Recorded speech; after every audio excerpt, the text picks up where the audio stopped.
The Cornish Creed. The Connecticut River Valley has again proved itself a prolific mother of societies. Over in Cornish, a new creed has been taught by certain teachers for several years and already has several hundred followers. The adherents of the doctrines are known among themselves as Sittites, though they appear to the natives to vary very little in appearance or customs from the ordinary summer intruders of the common New Hampshire variety. But they're also intruders. It appears that for many years, intruders have been making summer visits to the Cornish hills. As time has gone on, many of these have changed from the annual to the perennial type, until now a large part of the Cornish colony, which colony is colonial and it's colonizing the Aboriginal indigenous, the Moorish Empire, and especially the members of the Sittite sect, have become so attached to the soil that they cannot be distinguished from the casual observer from the normal New Hampshire native. But a normal New Hampshire native is also a colonizer, is also colonial, is also a foreign European coming from either England or coming from Ireland. Curiously enough,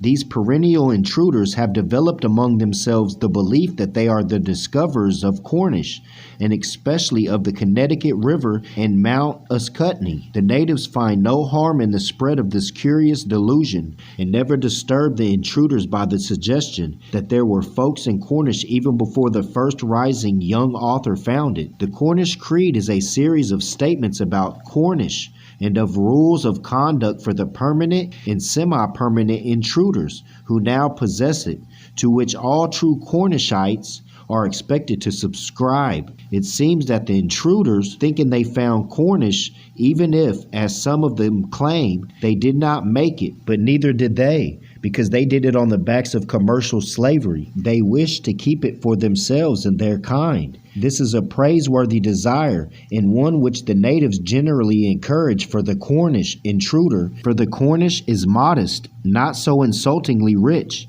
not so wise as to be disagreeable, not so famous to give the region an unpleasant notoriety. The imported Cornishites, I repeat, the imported Cornishites then have developed among themselves, inspired thereto more by joy in one another's society than by any particular profit, the Cornish Creed. Now the Cornish Temple has been fortunate enough to get a copy of this creed. The Cornish Creed. All outlanders in Cornish who wish to live at peace with their fellows are expected to subscribe to this creed and observe its commands. Number 1.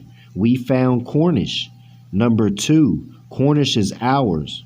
Number 3, Cornish with us in it is a good thing. Number 4, do not spoil a good thing by going forever from Cornish or by leading others, not your superiors, to come to it. Number 5, sit tight in Cornish. Number 6, of talk about Cornish with other possible intruders. A, saw wood. B, sit tight. Number 7, of the superior smile. Wear it when any who can by no chance become fellow intruders speak ill of Cornish. Number 8, of the condescending smile. Wear it when speaking of Cornish delights to natives who were here when we found Cornish. Number 9, of the acquiescing smile. Wear it when objectionable would-be intruders mention fog, remoteness, inconvenience, dampness, mosquitoes, and other possible disadvantages of life in Cornish. It is better to smile a lie than get one bad intruder. Number 10, Ascutney is our mountain, and especially that long, strong, but gentle slope to the southeast. Number 11, among those strong in the faith, our mountain may be alluded to as Fujiyama, but not in the presence of natives who saw it before we were born. Number 12, sit tight. 13, in answer to the question, why live in Cornish? Simply sit tight and wear the deprecating smile of dry grin. Number 14, always sit tight. Number 15, never forget that you helped to make Cornish what it is. And the reason why it's speaking like that, there was two type of people. There was people who was willing to make their living in dollar off the back of a slave. And then there was people who was willing to be industrious. A servant is worthy of a man's hire. We was willing to go dig into the ground. Yes, it was resources of the Moors, but still we didn't participate in slavery except for being sold in it. because like the newspaper said, we have picked the best Cornish peasants for America.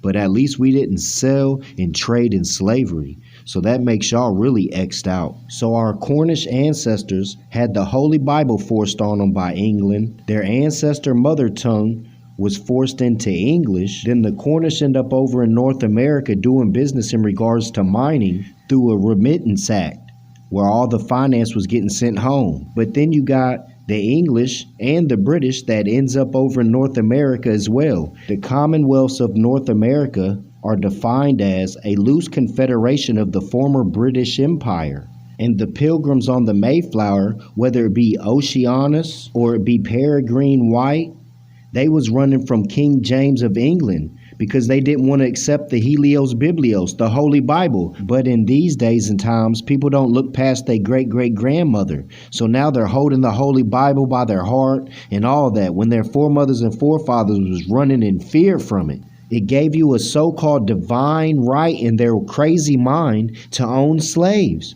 It told you could own slaves.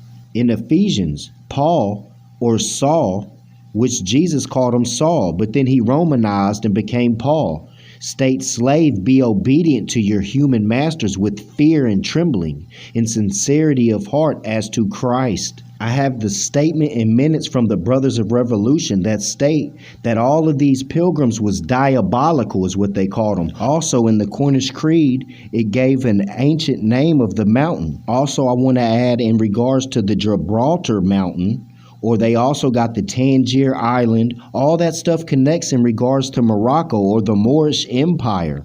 That's why over here they got Gibraltar in between up in North America going over into or what they call Tin Land, which has to do with the Cornish. But it also goes over into Africa because it's the Pangea. It's all one landmass.